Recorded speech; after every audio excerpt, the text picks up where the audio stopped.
so we can start. Oh, there it is. I see it. Okay. I see the little light. Yep. All right. I call the Plan Commission meeting to order on March 23rd at 6:33 p.m. I don't believe we need to do a roll call, do we? We have a quorum. No, I think the only one not present is President Rosick. That's correct.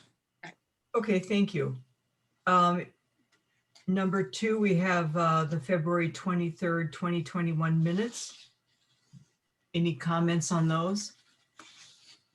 I have one. Barb? On page 2 of the minutes, the second full paragraph, I had asked a question whether the tenants of that proposed apartment building could park or get parking permits for that congested parking area. And Bart had said that residents who live in multifamily buildings could not at this time. So we left, but when that regulation changes, they would be able to. So we left out the first part of his response.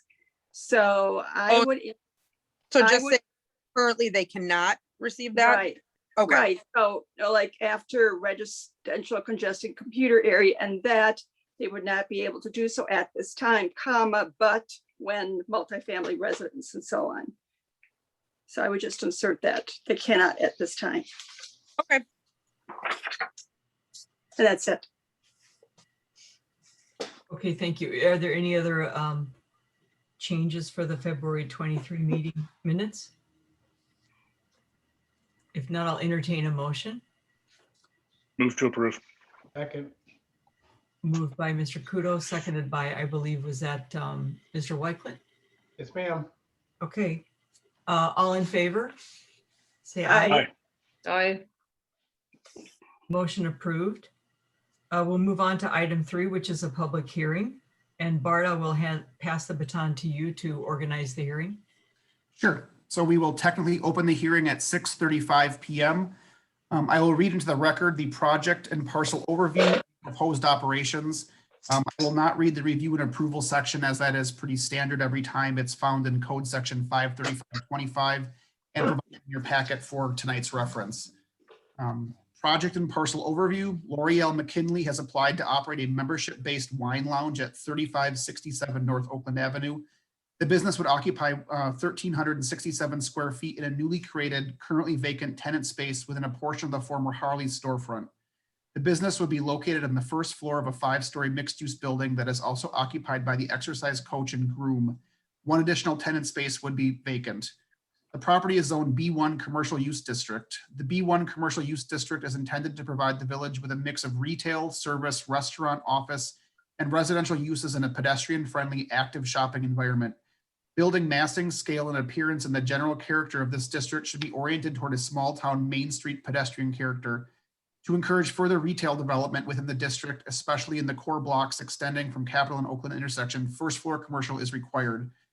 Wine lounges or bars/taverns are not listed as either permitted, conditional, or prohibited within the village code, which makes them a quote unclassified use. Per 53510B, unclassified uses shall be reviewed by the Plan Commission and considered a conditional use if the Plan Commission determines that the use is substantially similar to a permitted use or an existing conditional use allowed in the district. Since other bars/taverns have been approved within the district, the Plan Commission is being asked to review the proposed wine lounge as a conditional use. No exterior modifications to the building or site are proposed. Interior renovations will include HVAC improvements, restrooms, a demising wall, a commercial sink, and flooring. Those improvements will be subject to permits and inspections. Proposed operations. La Rich and Poor would not be open to the public, but would rather La Rich and Poor would not be open to the public, but would rather charge a monthly membership fee. La Rich and Poor is projected to be open Tuesday through Sunday from 1 p.m. to 12 a.m. midnight. One employee, the manager/owner, would be present during business operations. The business expects to serve between 15 and 20 members per day. Refuse will be stored and deliveries will be accepted in the back of the building.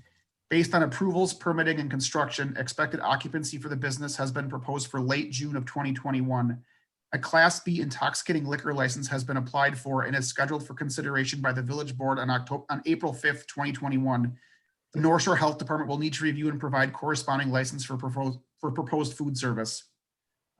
Parking is not relevant in this case because it is not a new or substantially altered building. The review and approval conditions are listed in the packet. Staff has no objections or comments with respect to the proposed operations. So with that, that is the staff presentation. Trustee Stokebrand, if you'd like to open it to any members of the public that would like to speak, I do see at least 2 members on the phone call. Okay, thank you. And can LM 024639, could you please identify yourself? Are you someone who is interested in speaking tonight?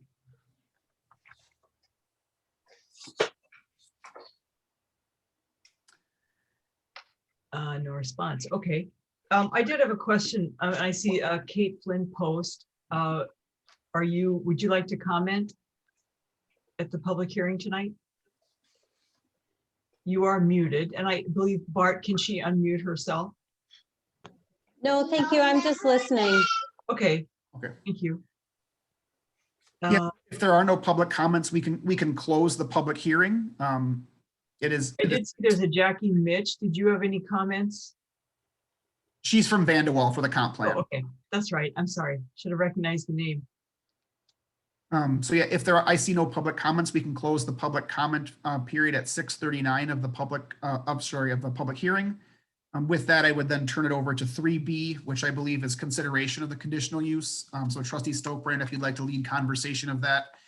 I will note that the applicant was unable to join us. Both her and her husband are working tonight, and they were unable to provide someone in their absence. If by chance we have questions or comments from them, we would have to defer this item and have them respond and get back to us at next month. But unfortunately, it looks like unless LM 024639 is able to answer those questions for them, it looks like we do not have anyone on the phone for them. Okay, I did have a question. I wondered about the suggested motion because it seemed to me to be a significant part of this application. Well, maybe it's not, but it's like we have a proposed wine lounge, and I believe it does say private, and that seems to be a significant part of their business model. So I guess I would just, if someone is prepared to make a motion, that we would add that it's a proposed private wine lounge, because that's a very different business model than I would say anything we've had before. And just to make it clear to the public, the business model here. Yeah, Kathy, I can make a motion. Okay, I move to approve the conditional use permit application for a proposed private wine lounge at commercial property 3567 North Oakland Avenue, based on meeting the conditions stipulated in 53525C. is there a second? I'll second. A second from Mr. Kudo. Is there any discussion on the motion? Barb? Ms. Miller? Hi, yeah, I had a number of questions for the applicant, and I don't think they're probably questions that Bart could answer. So I would be certainly happy to defer this until our next meeting. And because it's located underneath an apartment, that's why some of my questions relate to, their operations capacity, even though they're expecting initially to have 15 to 20 customers per night, how the liquor is going to be displayed and served, who's serving it, any soundproofing available between the wine lounge and the apartment above. If appetizers are brought in or prepared in a kitchen there, what's their capacity limit? I did watch their presentation or their discussion when they came before the JP&L at the last village board meeting. And there was some discussion about there being, an educational aspect to the wine lounge. So I had some questions about that as well. And I do want to know, maybe Bart can tell us, what is a demising wall? It's a separating wall between the 2 tenant spaces. So currently that space is one large space.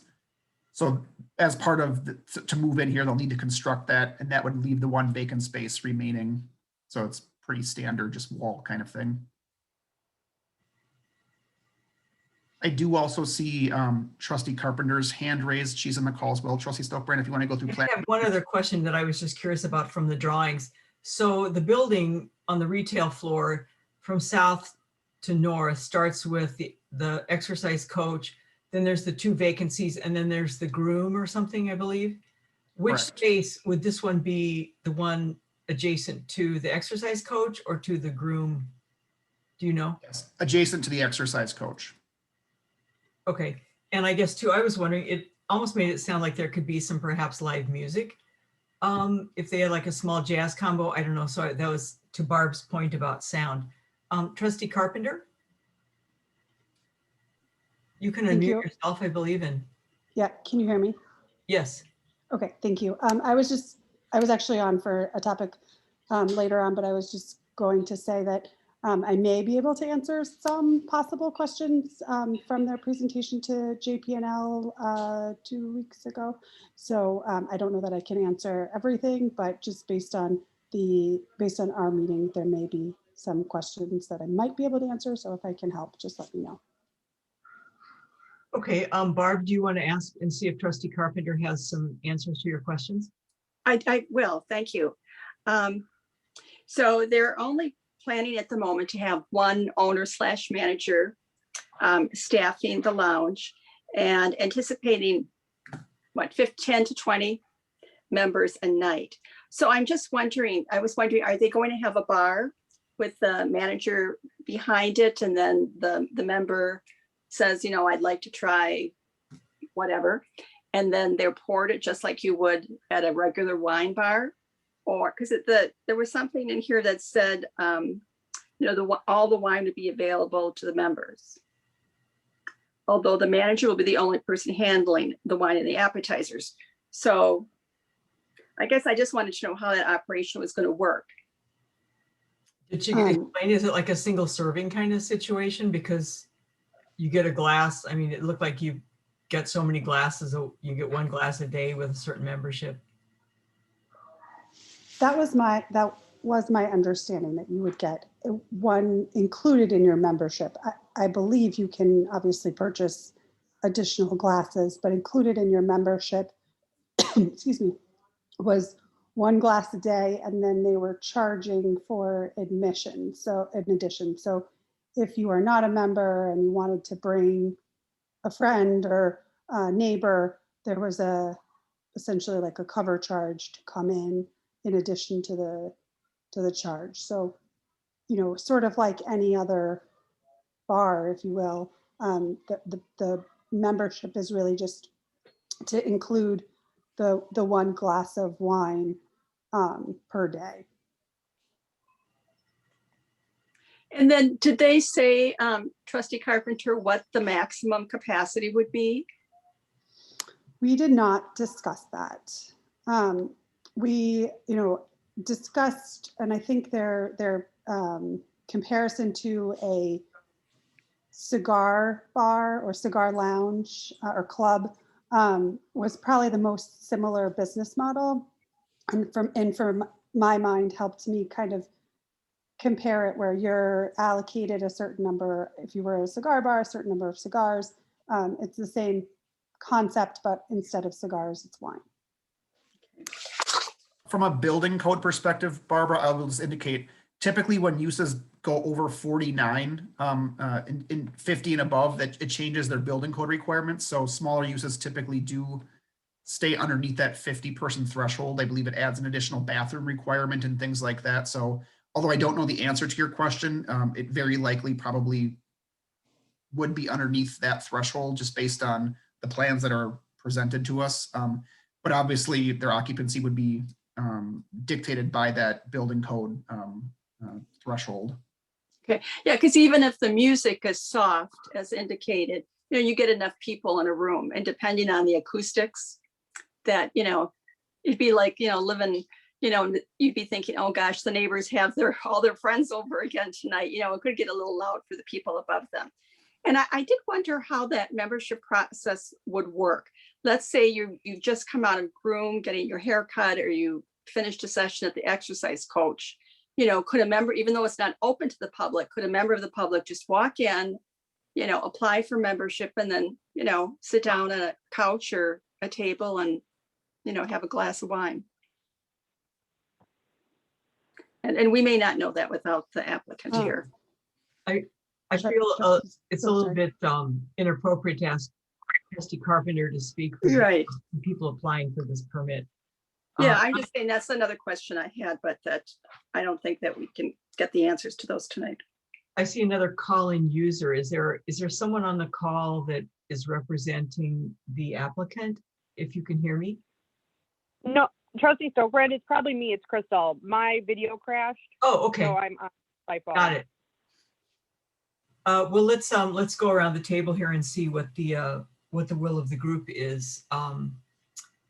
I would be in favor of holding off on this because I think it's important that if someone applies for this kind of a permit, that they're here to answer questions. And so I'd be inclined to go with a delay also. We'll go alphabetically. Mr. Kudo? Do we have a motion? We do. Yeah. We're just discussing. Therese? Ms. Klein? I have one more question, or a question. What exactly are we being asked to weigh in on? Bart, can you refresh me on this? I'm a little lost with some of the questions that have been going on. Yep, so perhaps it is worth reading, but so within the village code, the approval process for a conditional use says that the plan commission shall review the site, existing and proposed structures, architectural plans, neighboring uses, parking areas, driveway locations, highway access, traffic generation and circulation, drainage, sewerage and water systems, and the proposed operation. Conditions such as landscaping, architectural design, type of construction, construction commencement and completion dates, sureties, lighting, fencing, planting screens, operational control, hours of operation, improved traffic circulation, deed restrictions, highway access restrictions, increased yards or parking requirements may be required by the village plan commission upon its findings that these are necessary to fulfill the purpose and intent of this chapter. So those are the general parameters. So within there, the proposed operations and any operational controls that the plan commission feels would provide a more amenable business to the area would be your purview. It says furthermore, no conditional use permit shall be authorized by the plan commission unless the plan commission shall find that 1, the establishment, maintenance, or operation of a conditional use will not be detrimental to or endanger the public health, safety, morals, comfort, or general welfare. 2, the conditional use will not be injurious to the use and enjoyment of other property in the immediate vicinity for the purposes already permitted, nor substantially diminish or impair property values within the neighborhood. 3, the establishment of the conditional use will not impede the normal or orderly development and improvement of the surrounding property for uses permitted in the district or have a negative impact on the diversity of the types of businesses located in the district. 4, adequate utilities, access roads, drainage, and other necessary facilities have been or are being provided. 5, adequate measures have been provided to take, have been or will be taken to provide ingress and egress so designed as to minimize traffic congestion in the streets. 6, the conditional use shall in all other aspects conform to the applicable regulations of the district in which it's located, except as such regulations may, but in each instance be modified by the Board of Trustees pursuant to the recommendations of the Plan Commission. And 7, the conditional use is in accordance with and subject to all other applicable laws and regulations. So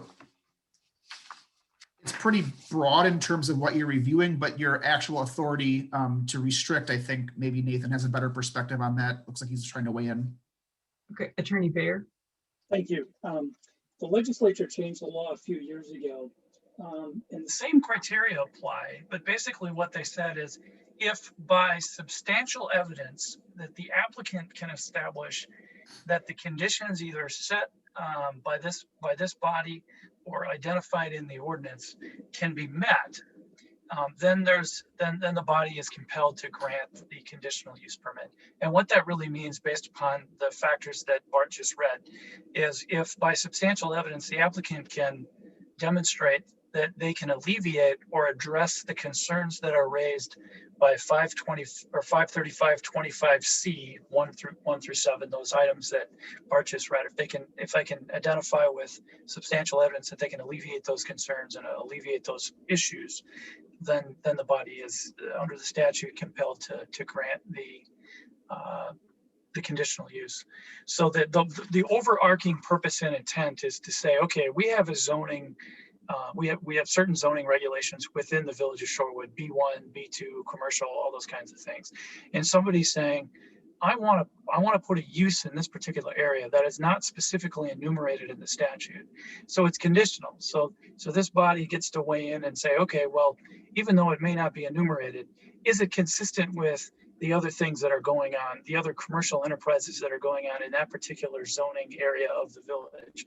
Would it interfere with the neighbors? And the overarching principle is that concerns for health and safety of the village itself in the greater scheme of things is the overarching consideration. So the real question is would it be consistent with its neighbors? Would it create any potential problems with respect to, for example, parking or noise or those types of issues? Health and safety and general welfare of the municipality is the overarching principle. Okay, thank you. I guess for me, I see number 2 as the only possible issue I see is the noise, because it's above, it's all residential. The top, is it 3 floors above? And so how noisy can a wine bar get? Mr. Wycliffe? Yeah, I just want to say, because we went through this, I remember back when we were talking about, was it cycling or a workout place or something? I mean, it's the same owner of the building, right, that's leasing the space. So, I'm sure they don't want to do anything detrimental to their building in general. So when we're talking about adjacent property, I'm looking more at the buildings next door. And if you look at the building just to the south, it's apartments and it's got a bar on the corner, and so it's almost identical, except it's a bar open to the public that plays live music that has apartments above it. And this is a membership only private wine bar. And I don't know if we want to sit and talk forever about the residents that live in the building, which are important. It's not that they're not important, but the landlord is responsible for that building as a whole. And I'm sure they're just as concerned that they don't start losing people to this new establishment in there. Good point. Thank you. Anyone else? Therese, Ms. Klein, did you get your question answered? Yeah, I think so. And I'm kind of agreeing with what Dan says. It doesn't feel unreasonable to have this type of establishment in that space. Okay, thank you. Then, Mr. Kudo? I agree with Therese and Dan. I would prefer that they had been here to answer any questions or send a representative or somebody, but this won't be the first wine bar or otherwise in the village of Shorewood. The landlord will take care of their tenants or they'll lose all of their tenants. And that's not economically feasible for a landlord. So I'm fine with it moving ahead. Okay, I just have one. Does anybody know, maybe Bart, so from an enforcement perspective for the police department, so this is like the VFW, right? The VFW on the west side used to be a private club. For enforcement purposes, is it the same sort of thing as like a private wine bar, the VFW? VFW used to be able to go in and get food and stuff at the VFW. Right, you weren't a member. We did too, but is it different because I don't know. That's why I'm asking. For the police department, is this anything different than a wine bar opening just because it's got the word private in it? I don't work for the police, obviously, but I don't see how it would be different. Obviously, if there was an issue that the police were called, they'd be allowed in or be required to be allowed in. So I don't see that being any different than other businesses that might require appointments, for example, to come in and do business. Or even like a gym membership. You need to be a member to come in. Right. Think of it that way. I think of it less private. When you say private club, I think of equity and things. As long as they're open to everyone, it's a membership. That's true. Mr. Bayer? That's a great question. And with the acceptance of a liquor license, there's a provision that's part of that process where you consent to inspection by certain departments, including the police department, and you have to show them your license, and there's certain things that you have to make available to them immediately on the spot. So that all comes with the liquor license, and that's kind of baked in. It's almost like if you have an operator's license, there's something called implied consent that you agree to take a sobriety test. It's kind of the same thing with a liquor license. You're agreeing, it's baked into the license that you're going to allow certain inspections and cooperation with police and those kind of things. So if that helps. Good to know. Thank you. Ms. Miller?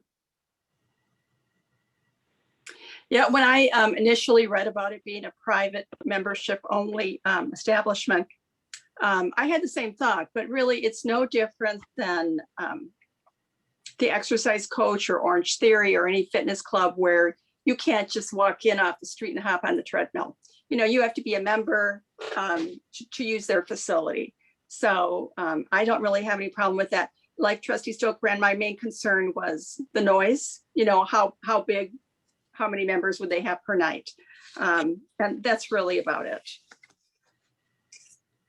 Okay, and I guess, you know, in hearing the discussion, per Mr. Kudo's point, we'll hope they self-regulate, right?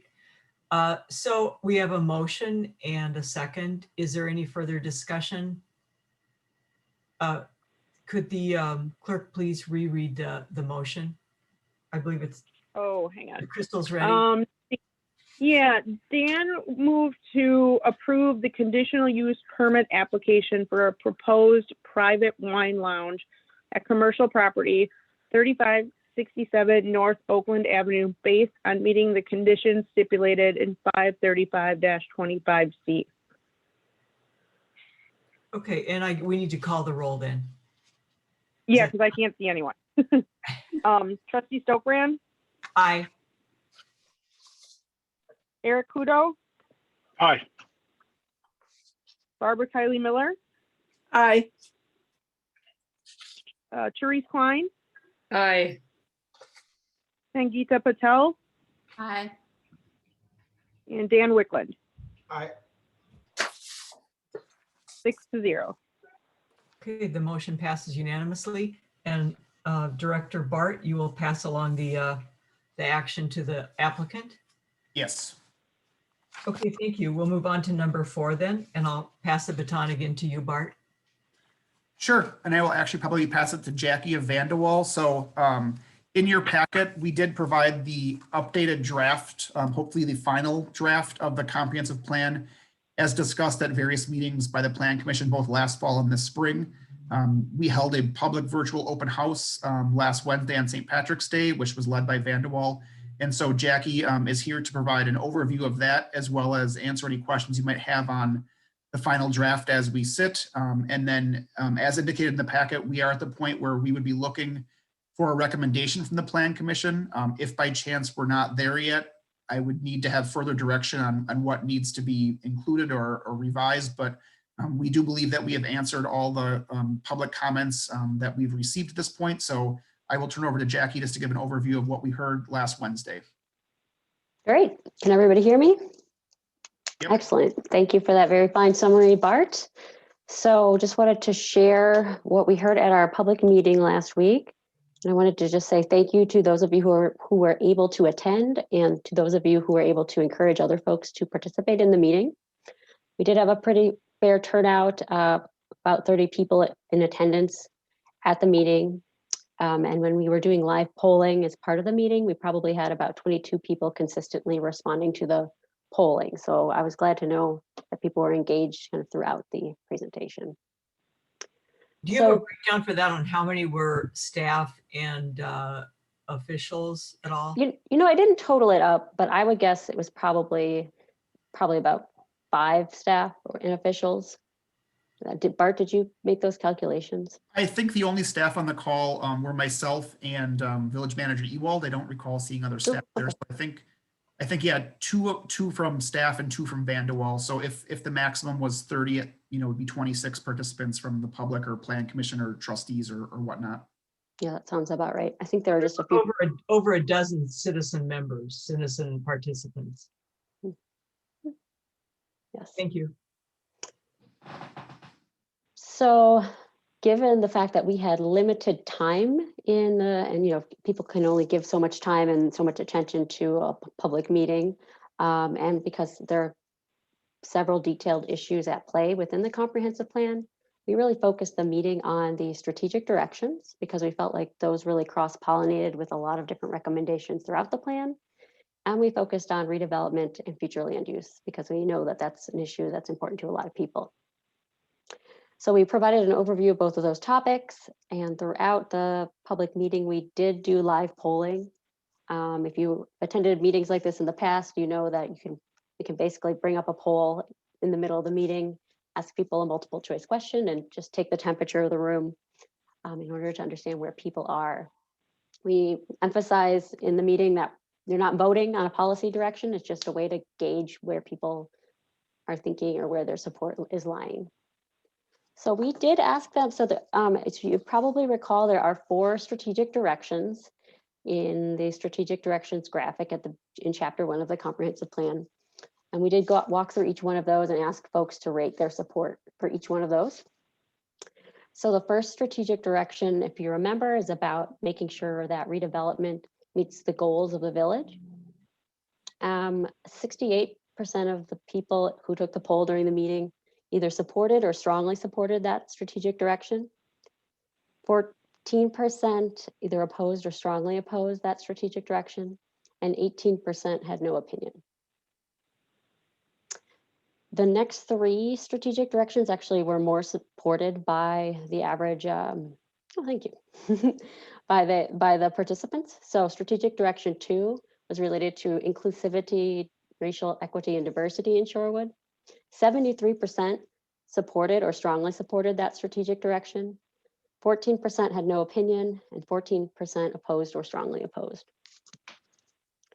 For strategic direction 3, which is related to affordable cost of living for all Shorewood residents, that had a very strong 86% support or strongly support. 10% had no opinion, and only 5% opposed or strongly opposed that strategic direction. For strategic direction number 4, which is related to maintaining infrastructure, that one had 81% strongly support or support, 10% no opinion, and only 10% oppose or strongly oppose.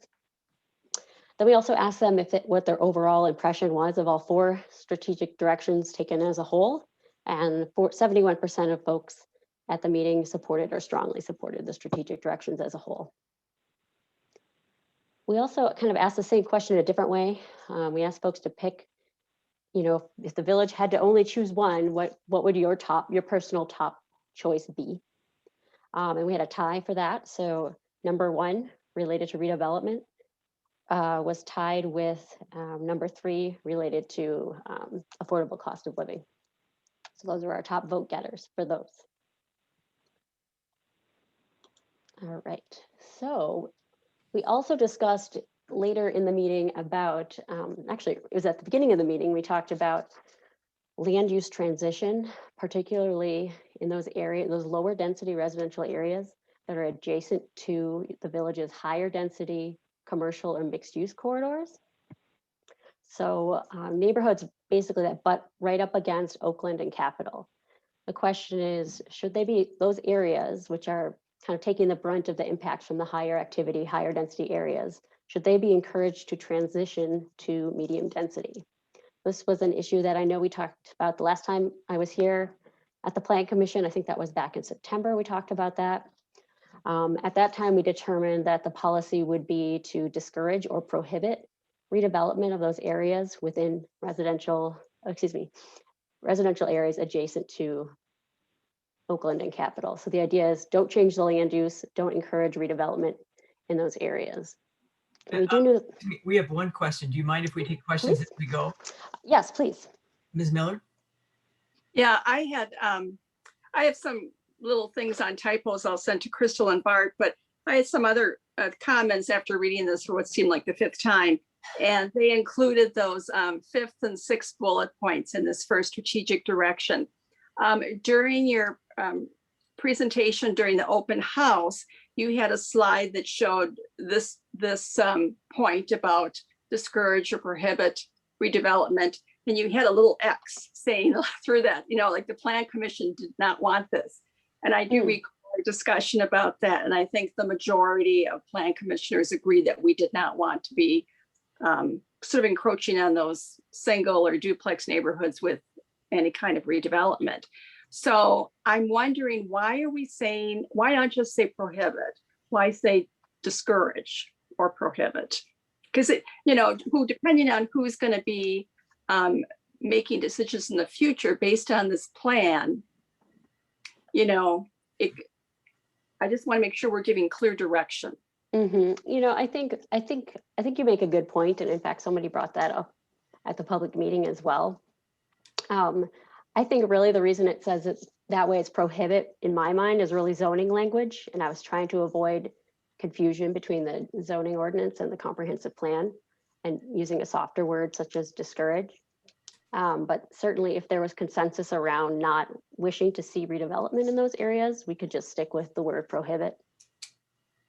And I'll just weigh in on that as well. I completely agree with Jackie's comment on that. So, those areas can be redeveloped per the current zoning. The current zoning would not allow development more than a single family or a duplex at the most, right? So if by chance someone wants to buy a house in that area and tear it down and build another single family house, as we've seen in various parts of the village, zoning currently does allow that.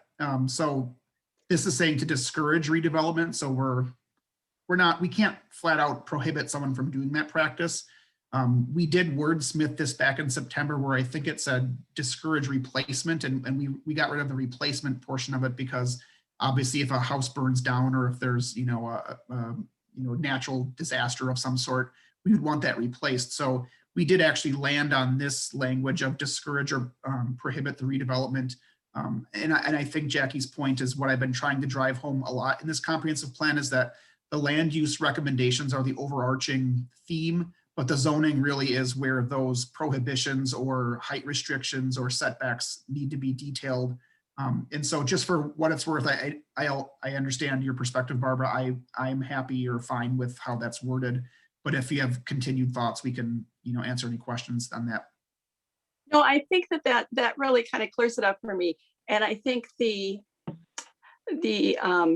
concern of the commissioners was more that we don't want larger structures or commercial enterprises to be encroaching on residential blocks.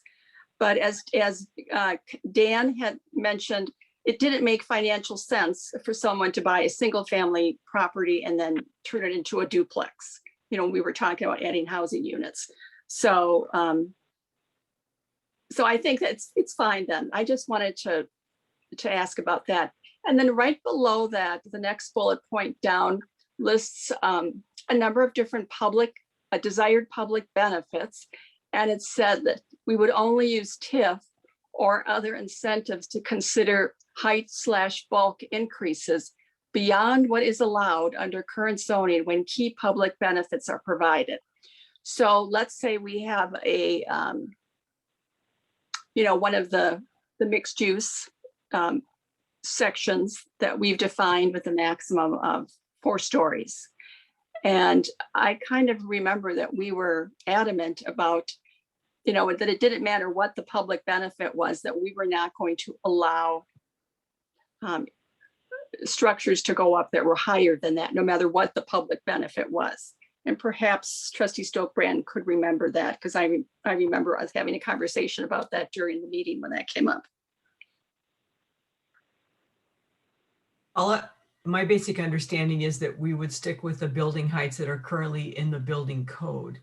So I believe that there's that core area at the southeast corner of Oakland and Capitol that is for 7 or so. But the other ones are basically Oakland and Capitol, it's the 4-story maximum. That's what I thought too, that, we had that one area in that southeast corner of the main intersection, and then maybe further west, like the western edge of Capitol, where it seemed appropriate, we could go a little higher. But other than that, no matter what the public benefit was, we did not want to exceed what the zoning was. And especially in that mixed use Main Street, we had a conversation about the maximum being, 2 to 4 stories, maybe 2 for renovation with 4 for redevelopment. And the majority of the plan commissioners agreed to that or voted on that. So I saw later on where it was like 4 to 5 stories, and it's like, we said 4. And so, because once you get to 5 and someone wants to push the envelope and say, well, let's have 6. So I just wanted us to be clear that we had decided that 4 was the maximum. Well, I think the final decision on whether what the height of a given building would be really is a zoning question. And I think the way that this plan addresses that, because I do think it is context sensitive, and I think it depends on the style of the building and it depends on the adjacent buildings next to the proposed project. And I think that's something we talked about a lot back in September. So this plan recommends doing, and I know we've talked about this, but a form-based planning process to adopt a zoning ordinance that includes form-based standards. And the idea there is that you would actually do a study block by block, building by building in your commercial and mixed use corridors to recommend what the form and what the height for each building would be. And so I think the comprehensive plan does a really nice job of setting up kind of the general character-based areas that we want to see in Shorewood. So the Main Street mixed use, the commercial core, et cetera. But the comp plan, I don't think is really the final word on building heights, just because it's too blunt of an instrument, and that looking to our form-based zoning ordinance would be the best way to make those determinations. I don't think it's the final word, but as President Rozak explained to us, it is the overarching policy and that it kind of controls everything. So if we start off in the comp plan saying, oh yeah, we'll allow 5 stories, then that's what the policy is. And unless we're going to replace an existing, 10-story apartment building with another one of that same height, we can grandfather in heights to the zoning code.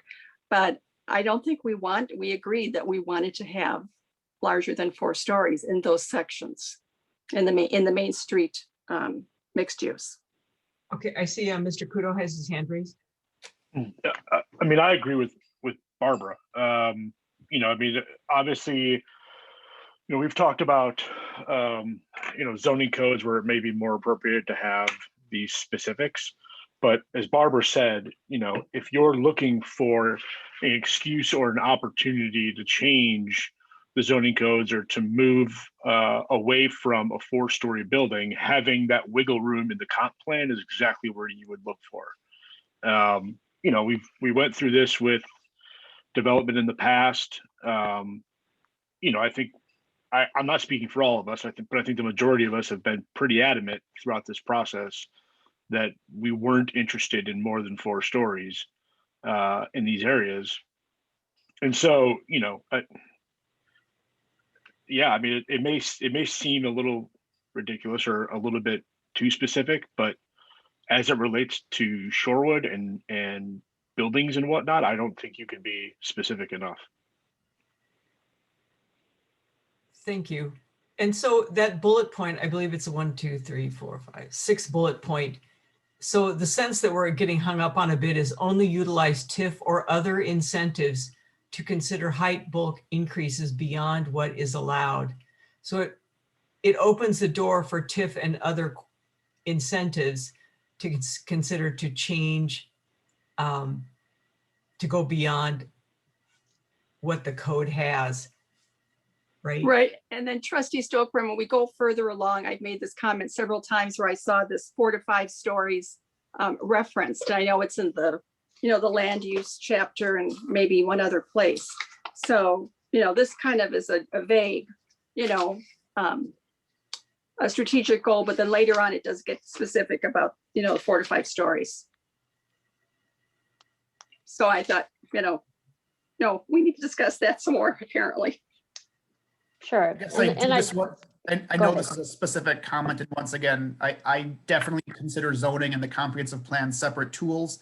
I'm pretty sure that 4 to 5 story reference relates to the current zoning, which does allow 4 to 5 stories in various parts of the B1, B2, and B3 district. So I hear your point in terms of wanting this plan to specify 4 stories in certain areas. Our zoning chapter already does that. If there's a specific recommendation that you'd like us to insert or consider, I think that's the part that I would need to better understand. I definitely hear, your and Eric's perspective, and perhaps Trustee Stokebrand as well. But I don't know if that bullet point is where the story discussion is most relevant to me, at least. I believe the land use chapter probably has that recommendation more specifically. Well, I guess this bullet point was that, oh, if there's a public benefit, heck, we'll waive that height restriction. And we had a discussion about, you know, it didn't matter what the public benefit was going to be. We were going to stick to whatever the zoning maximum was. And it's one of those chicken and egg things. You know, we can't change the zoning code until we change the comp plan. So let's get what we want in the future to be in the zoning code outlined in the comp plan is my perspective. I guess I would point out, it does say to consider height bulk increases. Would we just want to add some language that makes it clear that it would be a high bar? I mean, I don't. Do you want to just take out that sentence? I mean, the bar is whatever the board deems the bar is at that point, right? I mean, they can change their mind, but what this is in my mind, this is the roadmap for 2040. What do we like? What do we not like? You know, and if the board decides to go against something that's in the comp plan, that I would assume that's entirely up to them. But where we have a say is the comp plan. So, you know, I'd like to make our position clear in it, or as clear as we can. So could we just, is there a consensus? We can go around the table here. Perhaps we should just remove the second sentence.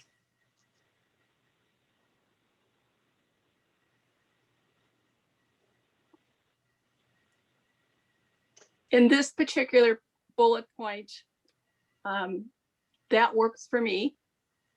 And then when we get further on in the document, I do want to edit that 4 to 5 story limit and make it just 4.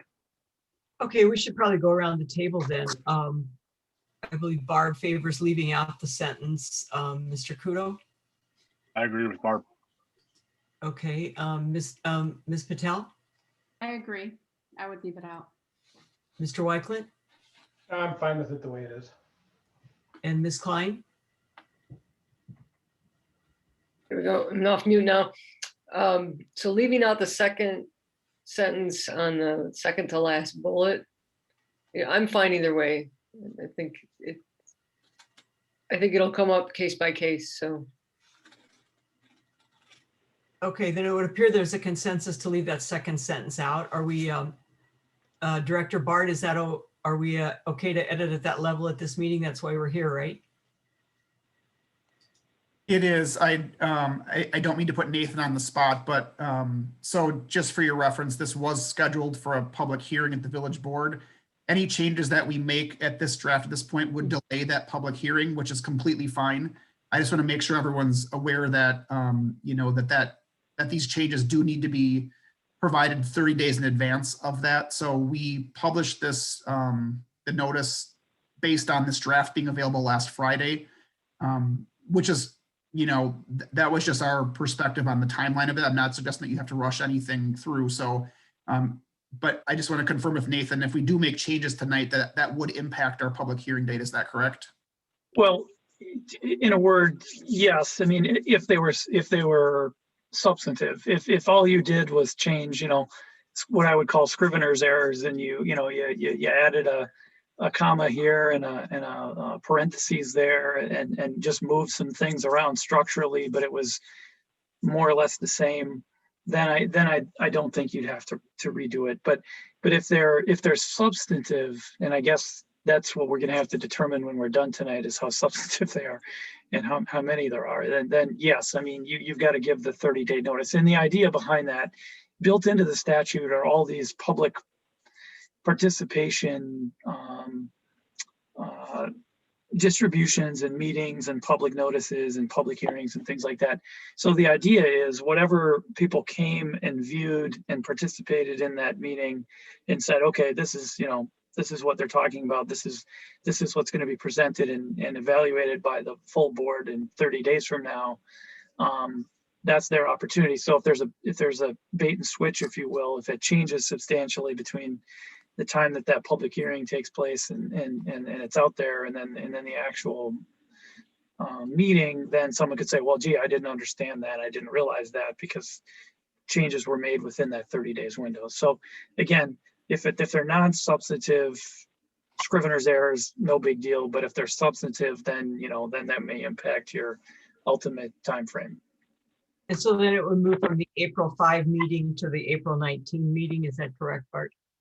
It's currently scheduled for April 19th because it had to be a 30-day notice. So it'd probably move to, depending on when we get it into the paper, it would move to the first meeting in May or possibly the second meeting in May, once again, depending on publication schedules. I have no issues with that. I just want to be clear on that. I know there was an expectation earlier in the year that this plan would be provided in April for review of the current board. So I'm just letting everyone know that we've tried our best to get where we are today. And this was the draft that we had, heard and prepared. So I'm completely open to changes. And I just want to be honest with what that means with respect to timelines. So may I ask, where did this language originally come from? That the utilized TIF or other incentives? Is that something that? So I have the full history of it. I don't know if Jackie does, but I'm guessing it has been in here for Since yeah, iteration. it has, yeah. And I think it's related to the idea of, we heard from folks that there are concerns about TIF being used to make development financially feasible rather than to encourage public benefits. And when I say financially feasible, I mean financially feasible for the developer. And it's related to the last bullet in the same strategic direction.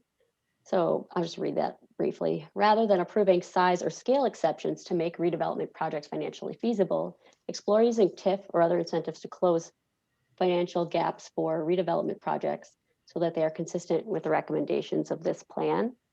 And I really do think that second sentence that we're discussing is kind of the flip side of the bullet I just read. And I think they kind of work hand in hand. And I honestly think the last bullet states it better than that sentence that we're discussing now. And I think it's better capturing what the issue was at hand. Yeah, this is Barbara again.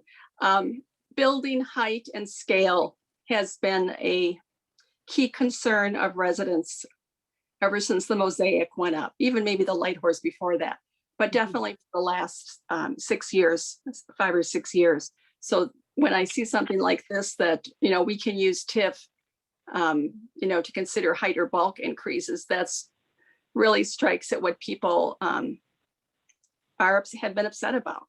You I think said in your presentation that you've heard a lot of negative things about the metro market. Nobody thought that was a great example of architecture for the village, and mosaic got a relatively low score too. So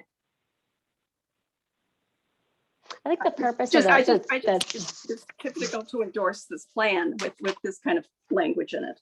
yeah, and I think that sentence we've discussed, it's not saying use TIF to encourage height or bulk increases. It's saying only consider that if substantial public benefits are provided. Yeah, But and I do understand what you're saying about Yeah. not wanting to consider that at all.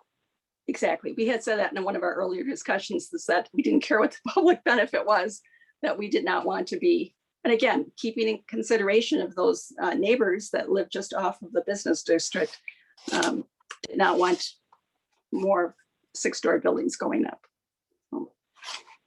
Okay, so let's say we just approved using TIF money, extending our TIF district one more year for affordable housing. Let's say a developer comes in and says, I will build an 8-story building with something that's a key public benefit, which we've declared as a village is affordable housing. And so I need 8 stories and I want it to be, not in that core area on the southeast corner of Oakland and Capitol. The developer could say, I want to be able to do it because I'm meeting one of your goals. Is that what this would more easily allow, leaving in that second sentence and that last bullet point? Does that make that easier for that to occur? I don't think you could allow it until you've changed your zoning ordinance. I was gonna say that that's a lot of discussions at the village board, policy and ordinance wise, that would allow for that exception. And once, as a reminder, like the metro market, the Mosaic redevelopment, that was a planned development district that had to go through plan commission and the village board to get that zoning modification. So I don't think anything in this plan is going to by right allow those considerations. Those will all be individual decisions recommended by the plan commission and approved by the village board. Well, Bart, when we Mr. have on our priority list. Barbara, I'll let you go after Mr. Kudo, please. Oh, sure, sorry. Sorry. Okay, so before we get totally bogged down on this, as we are, as we often do on stuff, can we just sort of make our way through the document, and then who makes the determination if the changes that we make or do not make are significant or not, and would require a new meeting?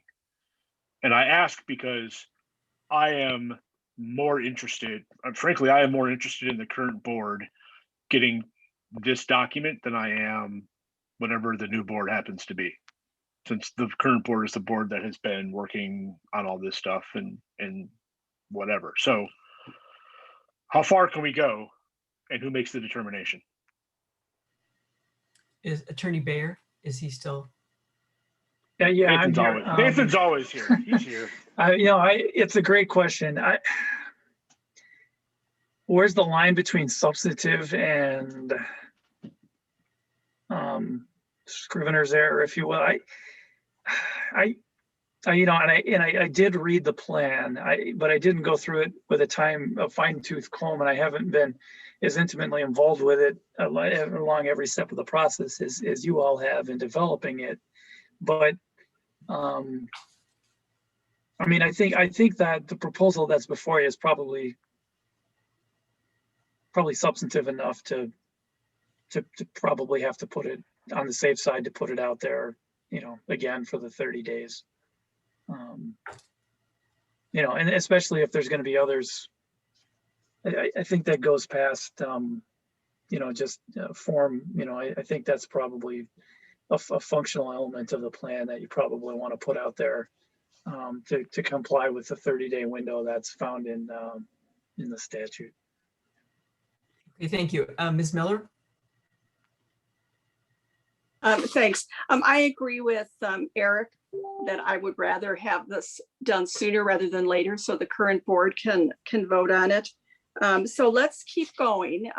There are a couple of other things that I have that besides the 4 to 5 story things that are really more things that were omitted or unclear. Like there's 3. I think Jackie was in the process when I interrupted her. So I think, should we let her, am I correct?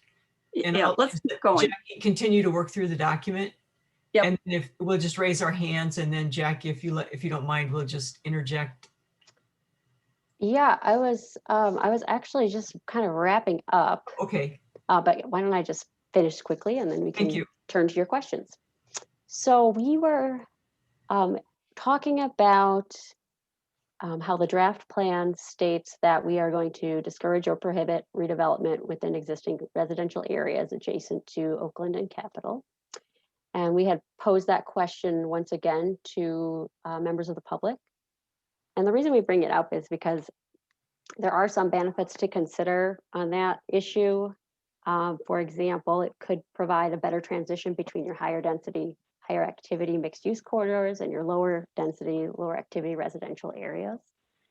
So that we asked that again. 55% thought we should allow that. 20% were undecided. So I think a lot of people were still grappling with that question. And then 25% thought that we should not change the plan language. I feel like this board is probably pretty set on that question, but I did want to share that poll result with all of you. And again, that buffer, we're talking fences and trees, right? We're talking about, the plan definitely talks about how you can sort of ease that land use transition with fences and trees.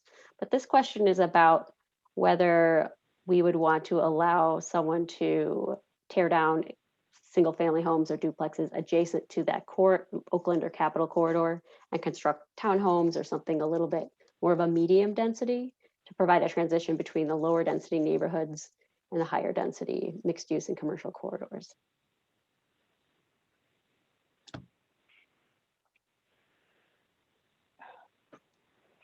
Mr. Kudo?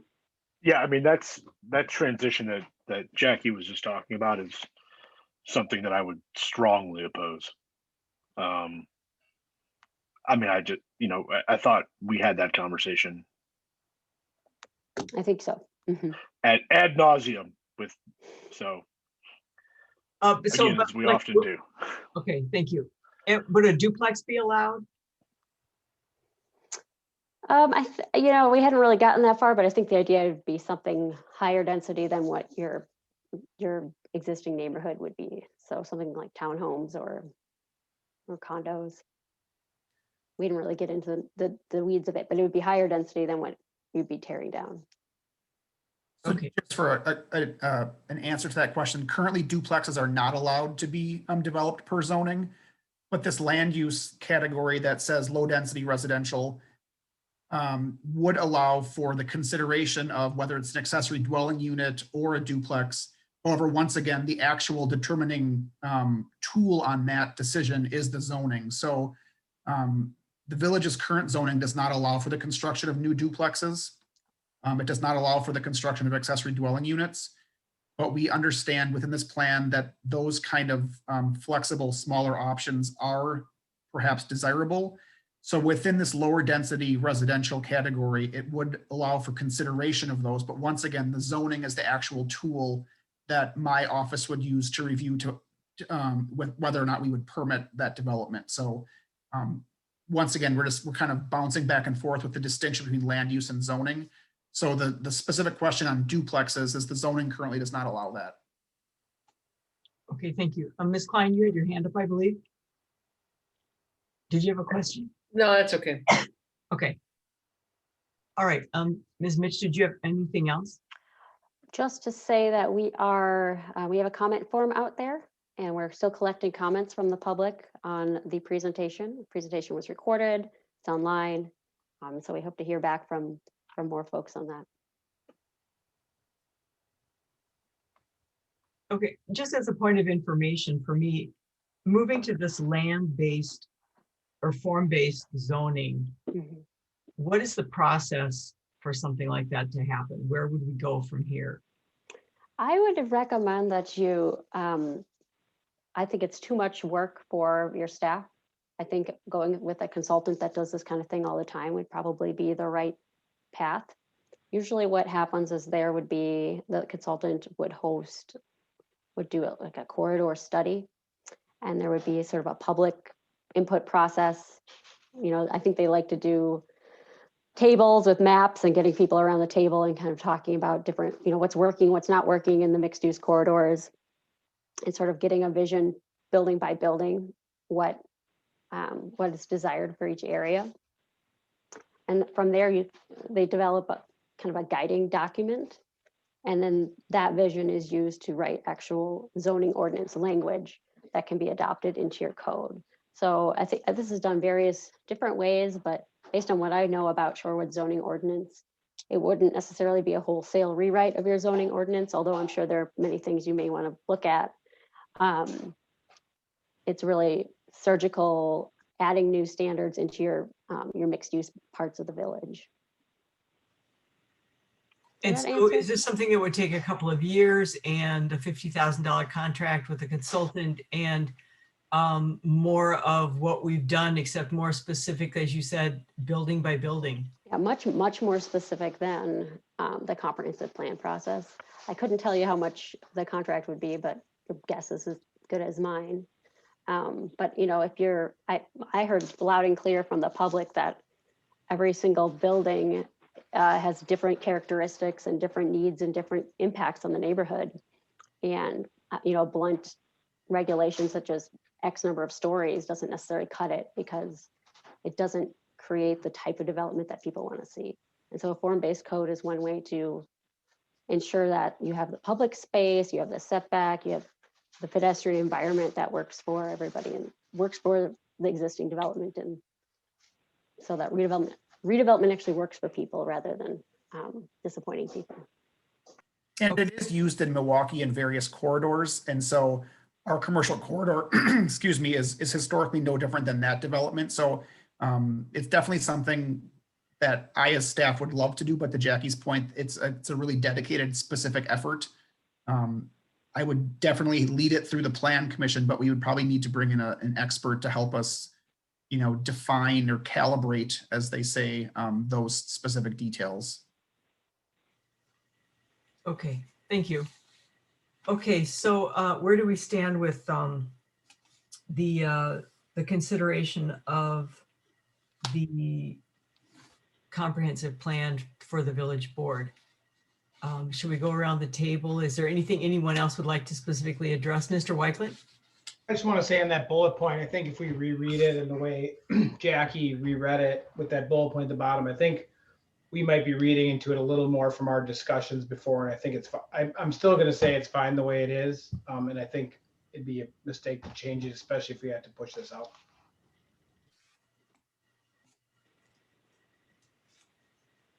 Okay, Ms. Miller?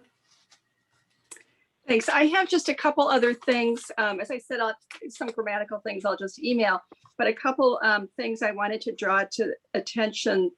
On page 14, I think it's in the cultural activities, there's text talking about the different sports facilities at on the school grounds. And it mentions Atwater School, but Lake Bluffs Elementary School and its tennis/futsal court is omitted. And so I just thought that might be something that could be inserted for the final draft before it goes to the board. Oh, is that the Kurt Jumper Tennis Center or something like that? It is. It's on page 114 of the plan. And in the packet, do you know what page that is? Let me see. Let me just scroll down here.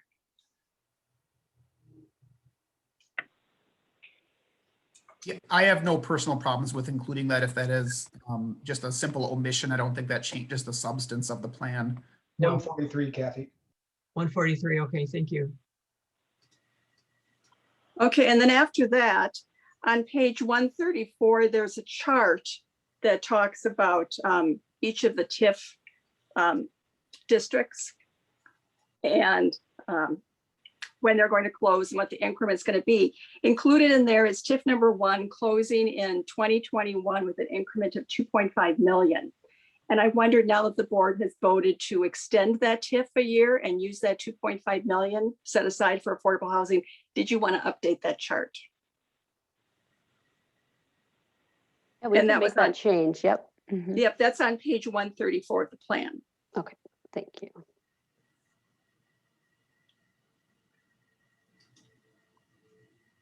Okay.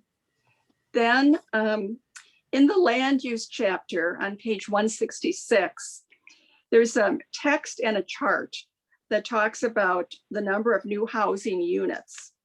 That says 389 new housing units in the text, but then and in the chart it lists them all, you know, the Ravenna, the Mosaic, and so on. And if you do the math and add up what it says in the chart, it comes to only 383. But and then back on page 50 in figure 2.8, it says only 358. So there's 3 different figures, housing units, and it's possible that, you know, the timeframes are just slightly off. But I'm sure I'm not going to be the only person who notices that. So I would just take a second look at those, just so. Oh, I'm sure you're going to be the only person that notices that, Barbara. President Rosick will notice. No one else is doing that math, Barbara. No, I had somebody on CETA, I'm sure what it's talking about, ask me that very question. And it's Somebody like, read it? No. yes, and he wanted to know with all this, there's a section that talks about we've lost housing units.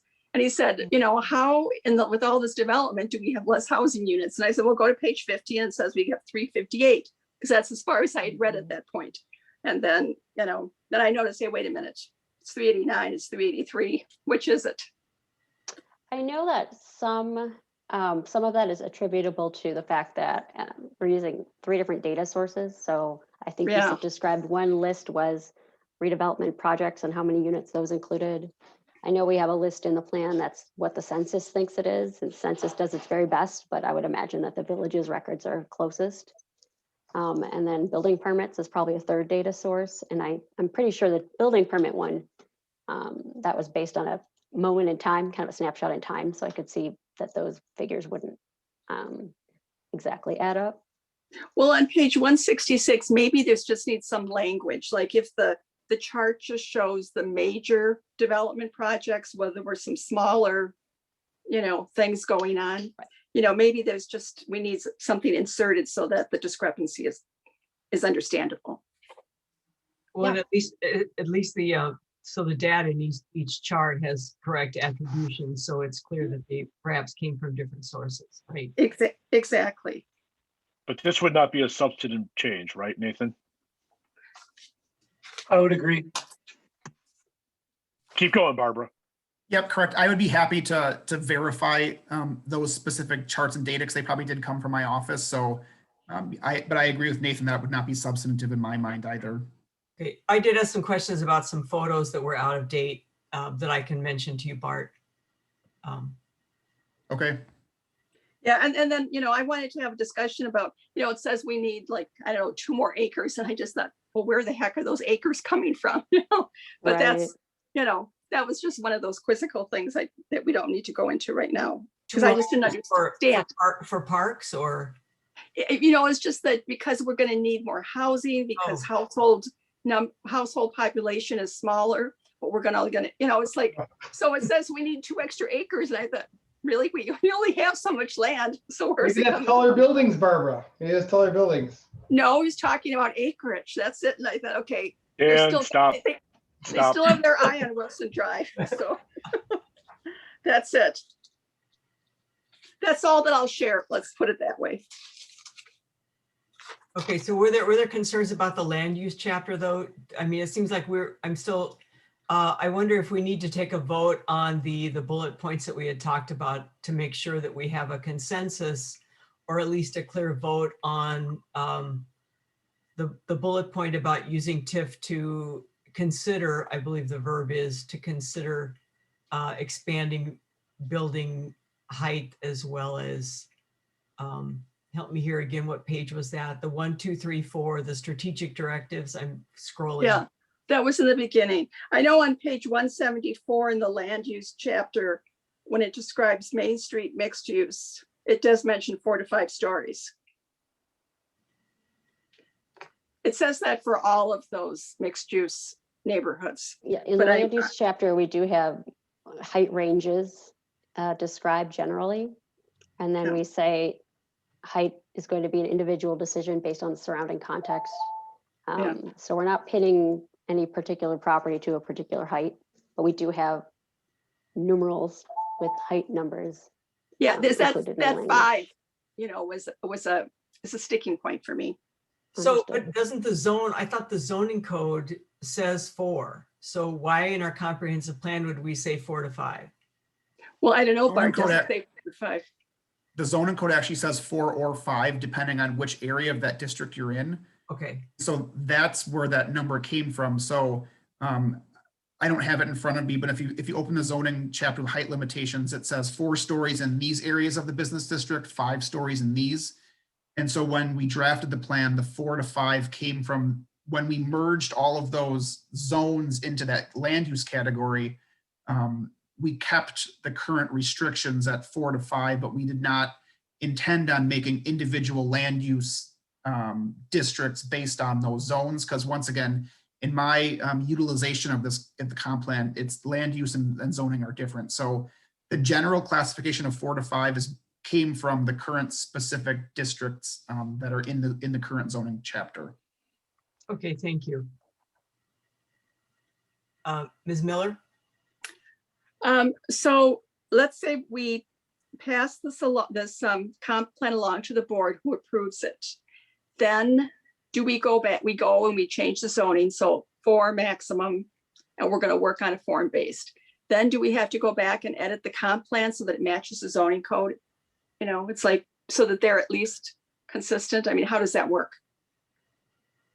Well, ideally, you when you're doing the zoning code, it would be consistent with the comprehensive plan. That's the whole idea, is that we're establishing what we want to see in these certain areas. We're talking about character, height, general pedestrian amenities, and then your zoning ordinance should be consistent with the plan.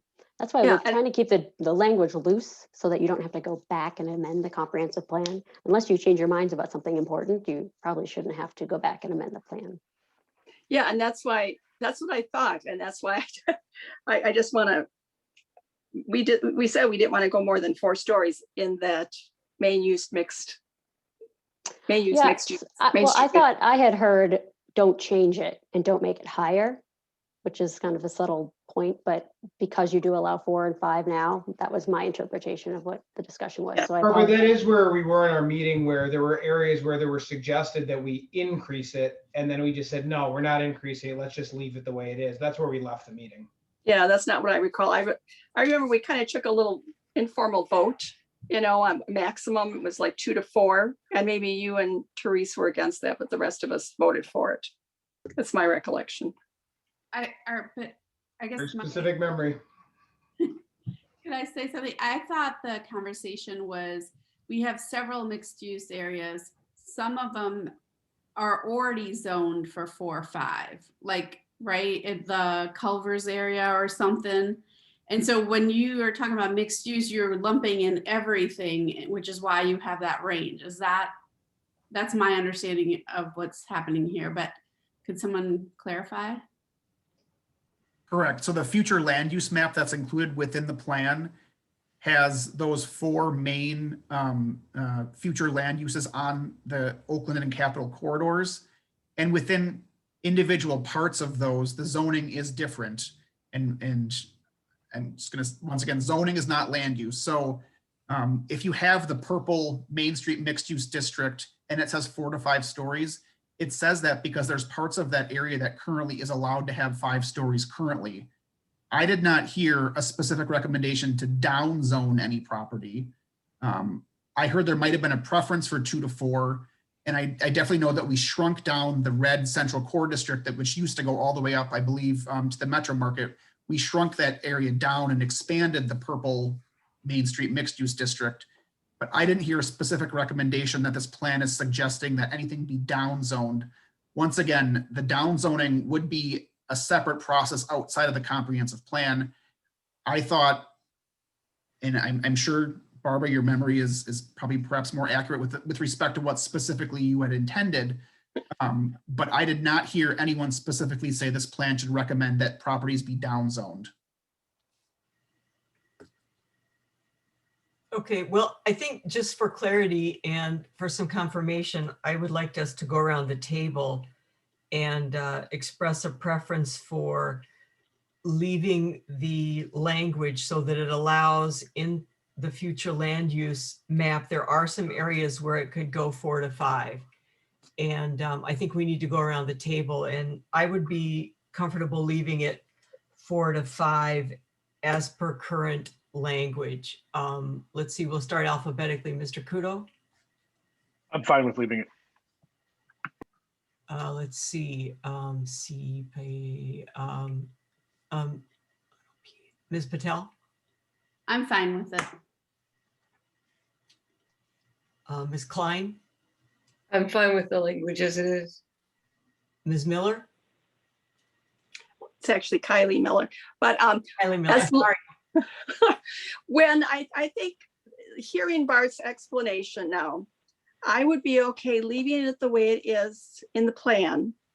If when we come back and we work on the zoning code, we can get more specific. These areas, like, the western side of Capitol, we had talked about, western edge of Capitol, would be more appropriate for a taller building. These areas, not so much. So if we can come back and revisit those height differentials when we talk about the zoning code, then I'm fine with the way it is right now. And Mr. Wycliffe? Yeah, I'm fine with it. And Okay. I brought up the screen just so that you can see the actual language that we're referencing, I believe. So it's Thank you. the final sentence of that Main Street mixed use category says the Main Street mixed use areas are generally intended to include buildings up to 4 to 5 stories in height but appropriate building height will be determined by the height, bulk, and form of surrounding buildings.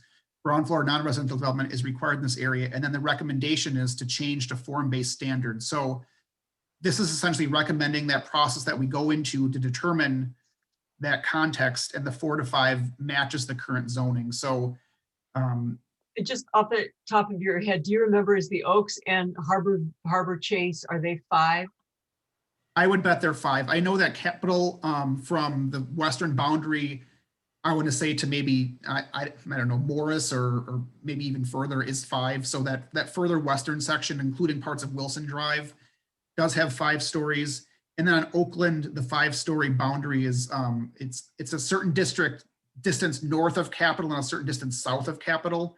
I want to say it's 120 feet perhaps. And so that central kind of area is where that 5-story would be allowed currently, but the 4-story is most of that district. It's just not all of that district. Okay, thank you. Barb, I see your hand is raised. Did you have a final comment? Yeah, I just wanted to answer your question, Kathy. I don't know what it's zoned for, but the Oaks is only 4 stories. And Oh. so because it fit in with the zoning, they did not have to come before the Plan Commission for a variance or an exception to that. Okay, thank you. Okay, well, it appears then we have a consensus that the language is good as it is. And was there any other further discussion? And did we want to leave the that bullet point as is also? I believe it does say to consider. Any other comments on that one? Do we need to go around and get a consensus on that?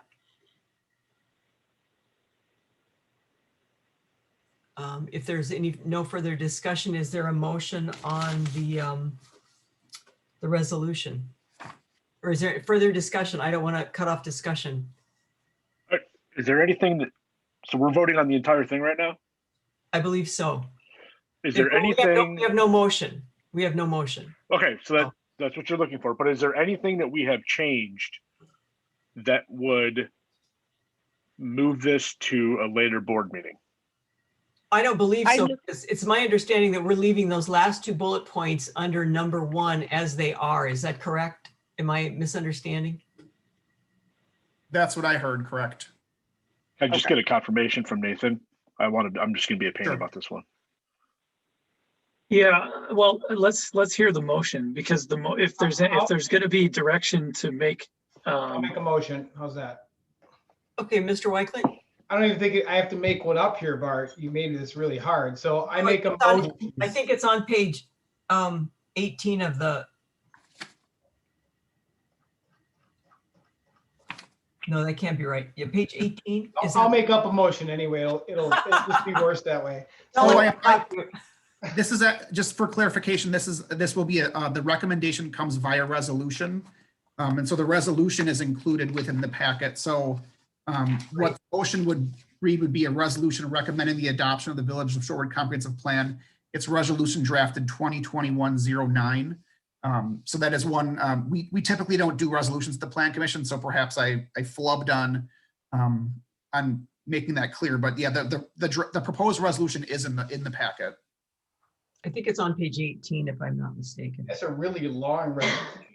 I think you just have to read the first sentence. Well, could you base it off of item 4 on the agenda Yeah. and just say the resolution in there?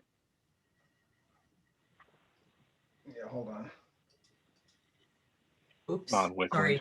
Let's Yeah, go. okay, so I'm just gonna make my motion. You guys can criticize it later. Yeah, I make a motion to adopt the Village Shore Comprehensive Plan 2040 as written, to forward to the village board for their approval on April 19th. Is that the right date, Bart? Correct. Oh, look at that. See, Barbara, my memory is good. well, second. under the statute. Is there a second? Well, technically you have to pass a resolution under the statute. okay, That's so, why I'm thinking, Formal requirement. So read the whole thing. yeah. Oh, you don't have to, you just move to approve the resolution in the packet. 2109. So I knew you'd criticize my motion, Nate. See? 202109 is the resolution number on page 18 of the packet. I'm scrolling again. My finger doesn't move that fast. Okay, I'm going to withdraw my last stupid motion and make a new motion. I make a motion to adopt resolution 2021-09. Does it require a second? I believe so. Then I'll second it. Okay, we have a motion and a second, and we'll probably take a roll call then. As the clerk is ready, would you please call the roll? Or is there any more discussion because we have a motion and a second? Quick question. So when we say as written, that does not include minor typo grammatical corrections, correct? I withdrew All that, right. Barbara. I withdrew All that. right. I believe that's my understanding. All right. Yes. I'll send those off tomorrow, Bart. Thank you. Yep. Thank you. All right, Ms. Klopodowski, would you please call the roll? Trustee Stokbrand, Aye. Eric Kudo, Aye. Barbara Kylie Miller, Aye. Therese Klein, Aye. Sangeeta Patel, Aye. and Dan Wickland. I 6-0. Okay. The motion carries unanimously. I'd like to thank the staff, Director Bart and Ms. Mitch for all of your work on this. It's a big project. And I did want to, is there any way to discuss a little bit? We've had a few concerns about public input. Any ideas, Bart? I really think something we could do if we start with taxes, development, building heights, something to get people interested in reading it. I don't know, before it goes before the board. Will they have a hearing also? Correct. So the board actually has a formal public hearing scheduled for April 19th. And so, yeah, to your point, we have received some question about the level of participation. So in your packet, I did share the adopted public participation plan, which was recommended and approved by the village board. So we have done, those efforts as we've discussed it, but there has been a desire perhaps from some board members to perhaps try to drum up some more comments or participation on that. So from the village's perspective, we will be doing once a week village manager's memo and social media posts with more specific points of the comprehensive plan. We realize that reading a 200 and some page plan is not in everyone's weekend activities these days. And so we're going to try to focus those efforts, and it would be our hope or expectation that plan commissioners, board members, general residents would also share that via their channels. Because on April 19th, the consideration will open with a formal public hearing. So anyone who has those questions or comments would be asked to provide them at that moment for the board to consider when they're discussing it. So that's the village's current plan with respect to communication. I don't have anything more specific than, our standard channels. I think it doesn't hurt to mention to each committee chair, commissions, if they would please read the document. It's on the website. I remember when I was on the Village Recreation Committee, we were supposed to read the housing survey, and it was not a quick read, and there was just it was not something that people just latched onto and did. So it doesn't hurt to mention to each committee chair, commission chair. Ms. Mitch, I would just ask, generally speaking, would you say this participation level is are we at a 5 on a scale of 1 to 10? How is the village doing? That's a great question. I think for a comprehensive plan, this is a pretty typical level of involvement. I think comprehensive plans are really important, but I think people struggle with the idea. It's not talking about something that's happening in my backyard necessarily. It's not talking about something that's happening tomorrow. And I think the average citizen perhaps has a little difficulty engaging with those really long-term questions. I do think the strategic directions document is a really digestible way for people to review the plan. So, if you're not apt to read the whole housing chapter, the whole land use chapter, this is something that I think the average person can digest and provide comments on. Thank you. And my other question was, there were some comments that this goes in a lot, it takes a much broader picture than the previous comprehensive plan. And is that something that you helped us with, or that you're seeing industry-wide that made us go and take a broader tack, just from the feedback you got regarding probably equity, affordability. Mhm. This is much broader in terms of the picture than our 2020 plan was. That's true. And I hadn't really thought about it in those terms, but that absolutely is true. And I think especially the strategic direction about inclusivity, that was directly out of public input. I think affordable housing usually is something that is in comprehensive plans, but certainly rose to the forefront in this update. But that strategic direction, and really all of the strategic directions, came from what we heard from our focus group meetings at the first virtual meeting, and then from plan commissioners. Okay, So it did kind of broaden our excellent. Thank you. review. Director Bart? Yeah, and just to complement that discussion, I just want to remind the plan commission and the board members. So I keep calling it an update because it is an update, but the board did direct us to hire a consultant for help with 3 specific chapters. So issues, opportunities, land use, and intergovernmental probably aren't accurate to consider a simple update. The chapters that I led, I think, are more update oriented. So I think I know what comment you're referencing in terms of having more things in here than we expected, perhaps. I actually think this is what I expected, or what I think we hoped to get was a little more nuanced discussion on those particular areas. So I think with respect to the update components, those would have been the chapters that I drafted and led. But yeah, Jackie and Vanderwall leading issues and opportunities where these strategic directions are located. I think that actually meets what I was hoping for in the plan, that we would have some specific engagement and identify some of those broader topics, which perhaps are more interesting than the general elements. Okay, thank you. If no one has a further comment then on item 4, we'll move on to number 5, future agenda items. Oh, I'm sorry. Ms. Kylie Miller.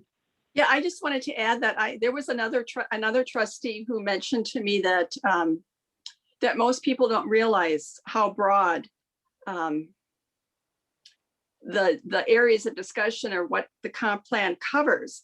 And my reply was, and that, there should be more than like 100 people involved in preparing this thing. And my response was that when we had the stakeholder meetings last summer, that people were chosen from the various volunteer committees, whether it was conservation or parks or whoever. So there was representation, if I'm remembering correctly, Bart, That is correct. Yep.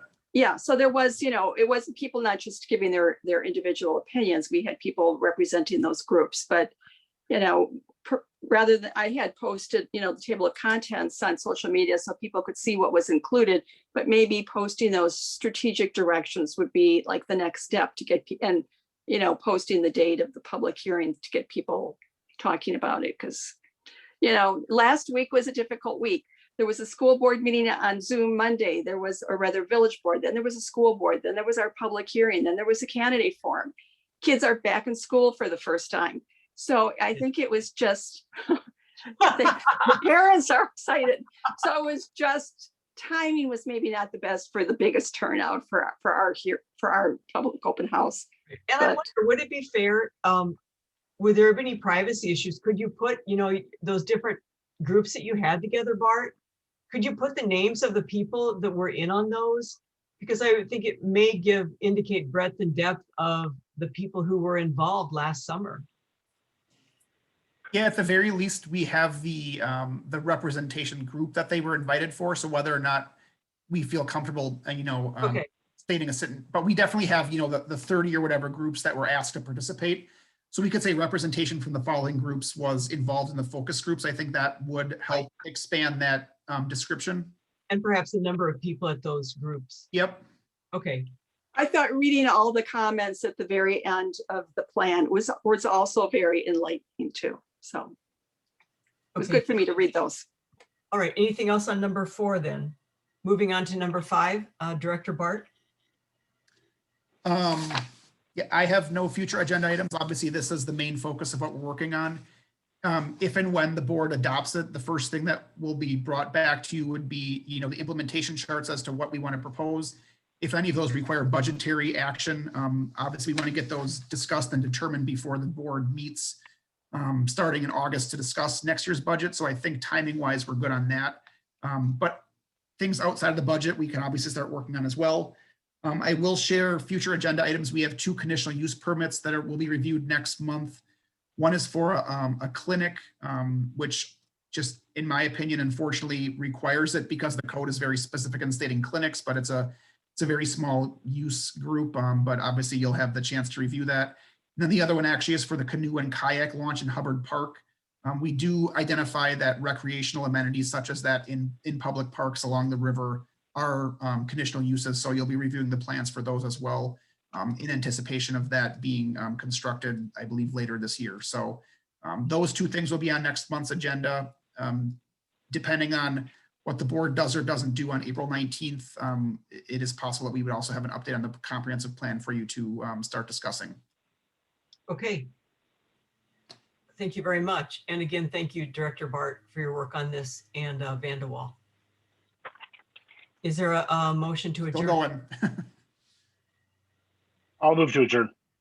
We have a motion I'll second. and a second. All in I can't favor? get a second on that one. I was gonna let someone else second. I didn't want to say anything. Thank you, Nathan, too. Okay, all in favor, say aye. Aye. Aye. And the meeting is adjourned at 8:08. Thank you, everyone. Okay, Thank you. thanks Have a good one. everyone.